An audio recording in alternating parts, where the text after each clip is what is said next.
আসসালামু আলাইকুম বন্ধুরা, চলে আসলাম মায়ের রান্নাঘরে। আশা করি আপনারা ভালো আছেন। আলহামদুলিল্লাহ আমিও ভালো আছি।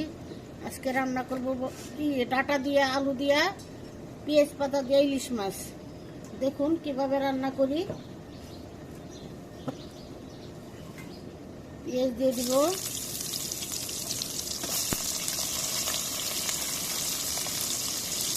কাঁচামরিচ দিয়ে দিলাম। পেঁয়াজটা একটু ভেজে নেব।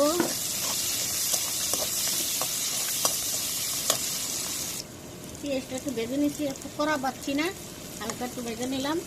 এখন একটু পানি দিয়ে দিব, 1 চামচ লবণ দিলাম,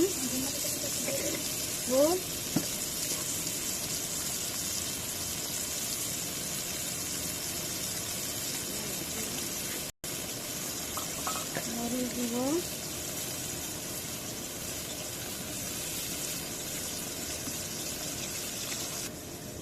আধা চামচ ধনিয়া দিব, একটু আদা রসুন বাটা দিব, পরিমাণ মতো, বেশি না, হালকা। এখন মশলাটা কষাই নিই। চুন কষানো হয়ে গেছে, অনেক সুন্দর করে কষায় নিচ্ছি, তেল ছেড়ে দিতে। এখন তরকারি দিয়ে দিব, ডাটা, আলু, পেঁয়াজ পাতা।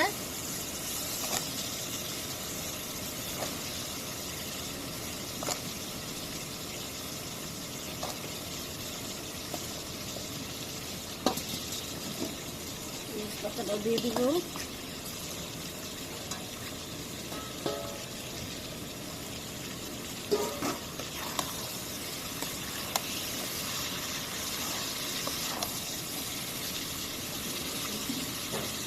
একটু পানি দিয়ে দিব কষানোর জন্য।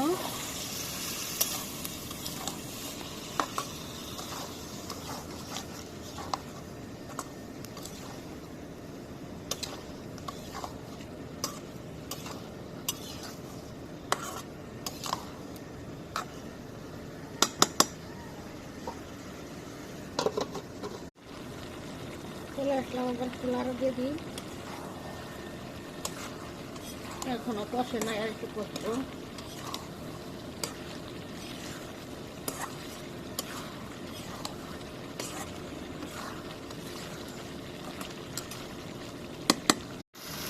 দেখুন কি সুন্দর করে কষায় নিচ্ছি। এখন ঝোল দিয়ে দিব,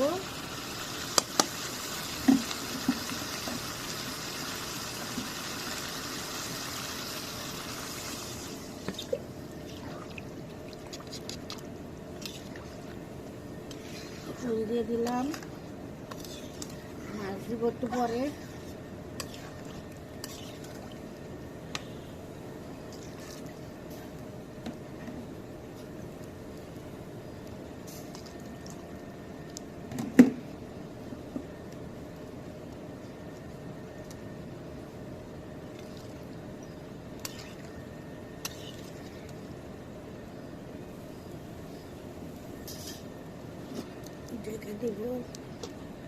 এখন মাছ দিয়ে দিব। আমি কাঁচা মাছ রান্না করব, মাছ বাচ্ছি না।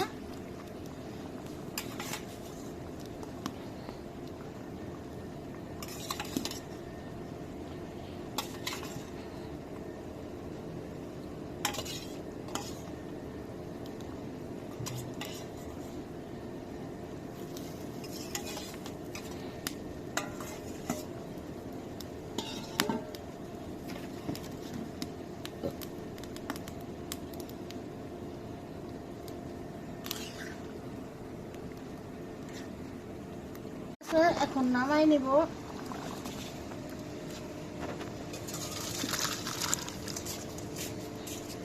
আপনারা দেখতে পাচ্ছেন তরকারি কালারটা অনেক সুন্দর হয়েছে। পদ্মা আর ইলিশ বলে কথা, ইলিশ মাছের তো স্বাদ আপনারা জানেনই, যারা খাইছে তারা অবশ্যই জানেন ইলিশ মাছের স্বাদটা কিরকম।